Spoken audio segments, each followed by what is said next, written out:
मग ज्ञानोबरायांच्या ज्ञानेश्वरीचं, श्रीमद भगवद्गीतेचं, भागवताचं, ग्रंथांचं, संत वाङ्मयाचं, या सर्व ग्रंथांचं अध्ययन करत असताना घाई गडबड करता कामा नये. पारायण करत असताना सुद्धा मध्ये श्वासही काही जण घेत नाहीत, मध्ये श्वास सुद्धा घेत नाहीत.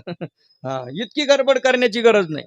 आता भाऊंच्या मुखामध्ये बसलेले सर्व पारायण, त्यांनी किती जरी वेगात वाचलं, मुंबईकर महाराजांचं आपल्या किती जरी वेगात वाचलं, एकदम स्पष्ट पारायण येतं. आणि हे मीच म्हणतो असं नाही, आदरणीय मगर बाबांनी सुद्धा तसं कबुली दिलेली आहे. म्हटले कोणी वाचा, पण भाऊ वाचतात तेव्हा वेगळाच आनंद येतो म्हणे. विठ्ठल विठ्ठल विठ्ठल.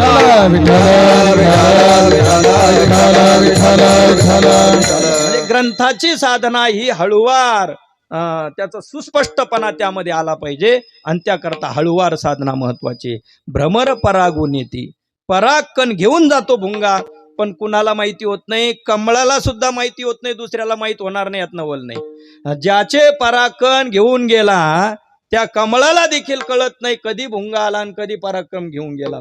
तसं आपण जी साधना करतोय, ज्या भगवंताची सेवा करतोय, त्या भगवंताची सेवा करत असताना, ग्रंथाची सेवा करत असताना तितका नाजूकपणा, तितका आल्हाददायीपणा आणि तितकं प्रेम त्यामध्ये असावं. विठ्ठल विठ्ठल विठ्ठल.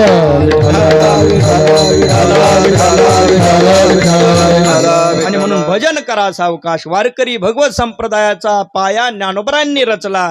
कलश स्थानी असणारे तुकोबराय विराजमान झाले, आणि वारकरी भगवत संप्रदायाचं हे मंदिर उभं राहिलं. या मंदिराची कीर्ती कुठपर्यंत?